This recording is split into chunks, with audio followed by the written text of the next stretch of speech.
Literature, Pondicherry University, Pondicherry, and UGC NET qualified December 2005. MPhil English Literature and MA English Literature also, BA English Literature, higher secondary examination. And his personal trait is ability to communicate well and adapt to any critical situation, flexible and hard working in order to achieve the targeted goals. Please welcome sir.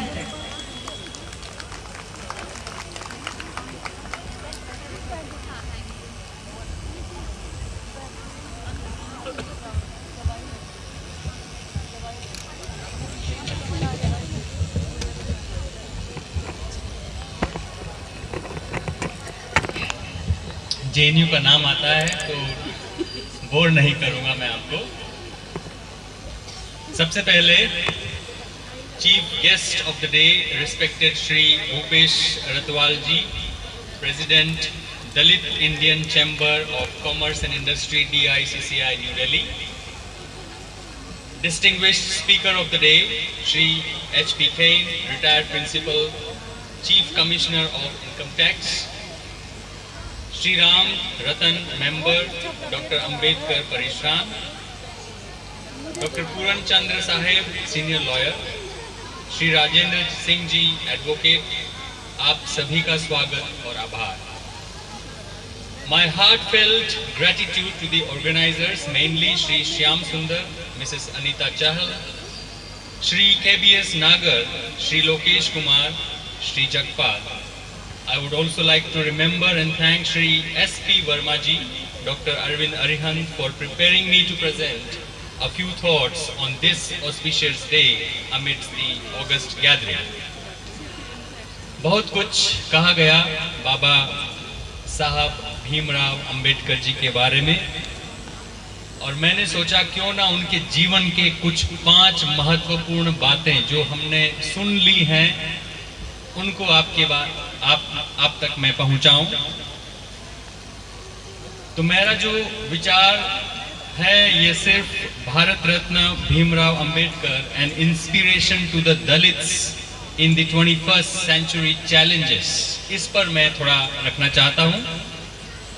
एक article है English में publish हुआ था, John CB Webster ने लिखा है, हो सकता है मिलिंद साहब उसे जाने। उन्होंने कहा, The Dalit movement has not fared much better in the histories of modern India by Indian historians, who generally relegate Dalits to chapters on social reform and portray them as passive victims, recipients and beneficiaries rather than as active participants in their struggle.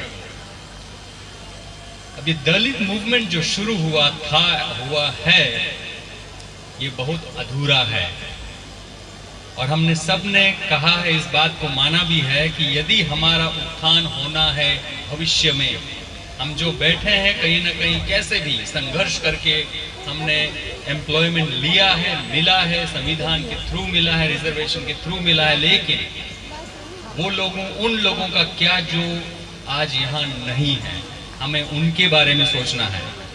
And बाबा साहब अंबेडकर का जीवन का सबसे पहला inspiration हम सब के लिए यही है कि education for self and for others, शिक्षा हमारे लिए और हमारे साथी लोगों के लिए। इसको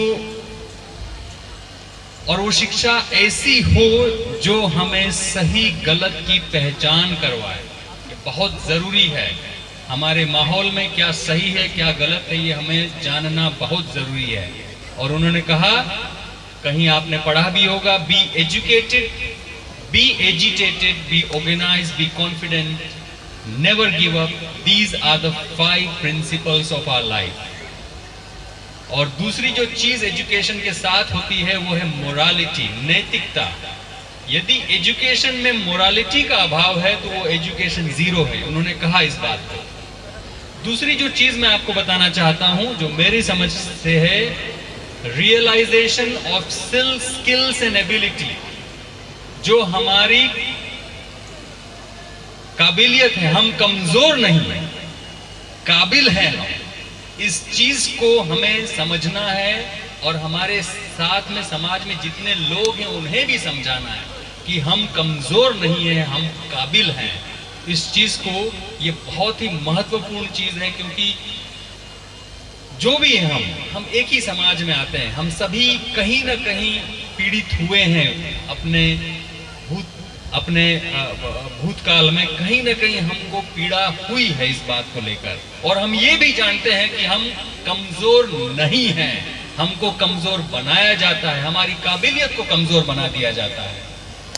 तीसरी जो चीज है उसको मैं आपके सामने रखूंगा मूवमेंट के नाम को लेकर। A complete plot but incomplete story of Dalit movement. Plot तो कंप्लीट है, बाबा साहब ने और जितने भी लोग दलित आंदोलन के लिए साथ जुड़े हैं, सब कुछ तैयार है, लेकिन ये कहानी बहुत अधूरी है। आज से 50 वर्ष बाद क्या होगा, हमको ये सोचने की जरूरत है। हमको आज की बात सोचने की जरूरत नहीं है। हमारी बच्चे, हमारी पीढ़ी आज से 5, 10 साल, 20 साल, 50 साल बाद कहाँ पहुंचेगी, ये जरूरी है आज के लिए। और इसीलिए बाबा साहब के लिए मैं एक चीज कहूंगा, he is the leader who knows the way, shows the way, goes the way, but never goes away. चौथी जो चीज है वह है एक सेल्फ इंस्पायर्ड और मोटिवेटेड विजनरी। यदि बाबा साहब ने खुद जो पीड़ाएं, जैसे मैंने कहा कि काबिल हैं हम, कमजोर नहीं, कमजोर नहीं हैं, काबिल भी हैं। उन्होंने इस बात को समझा कि इतना पढ़ा लिखा आदमी, इतनी डिग्रियां किया, उन्होंने लॉ पढ़ा, उन्होंने कॉन्स्टिट्यूशन बनाया, उन्होंने इकोनॉमिक्स पढ़ी, उन्होंने वो फर्स्ट लॉ मिनिस्टर रहे, कानून मिनिस्टर रहे। यदि वो इंसान पीड़ा झेल सकता है तो वो जो अनपढ़ है उनकी क्या स्थिति रही होगी। उन्होंने 50 साल पहले, 100 साल पहले इस बात को समझ लिया था, इसी वजह से आज हम यहाँ खड़े हैं। तो यदि बाबा साहब विजनरी थे, उन्होंने भविष्य के लिए काम किया, तो आज हम सबकी जिम्मेदारी है कि हमको आगे 50 साल देखना है हमारी पीढ़ी के लिए। हमने तो जो बनना था बन लिए, हमारे बच्चे ये क्या बन पाएंगे, क्योंकि संघर्ष बहुत है। लोग संविधान बदलने की बात कर रहे हैं, आप समझिए इस चीज को। संविधान इतना आसानी से नहीं बना, और बदल जाएगा तो क्या बदलेगा ये भी सोचिए।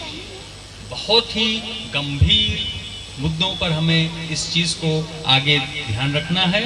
और आखिरी बात मैं कहूंगा, जो बहुत कहा गया है, विमेन एम्पावरमेंट, जो बाबा साहब बहुत इसके जिसको कहा जाए, यदि फेमिनिज्म की इंडिया में बात होती है तो he was the first feminist who spoke about the well-being of women, not only women of our community but the women of other communities as well.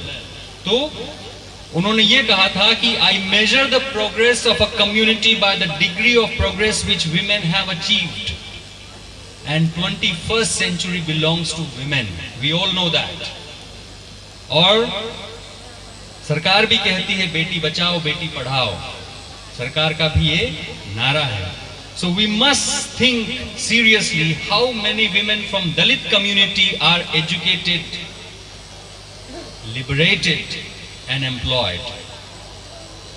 और यदि 21वीं शताब्दी महिलाओं की है तो क्यों न वो महिलाएं अधिकांश और अधिकतर हमारी ही कम्युनिटी से आगे आए।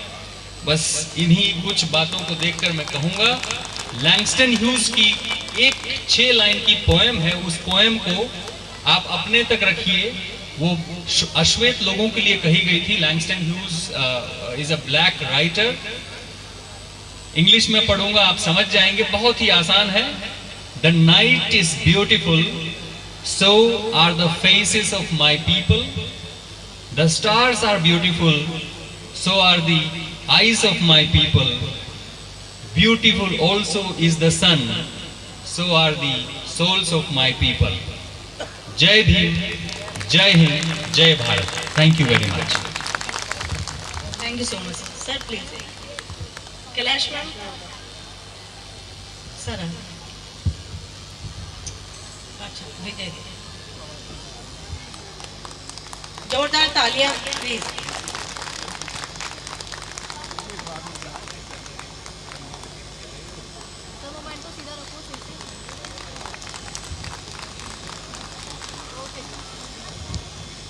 Thank you so much sir.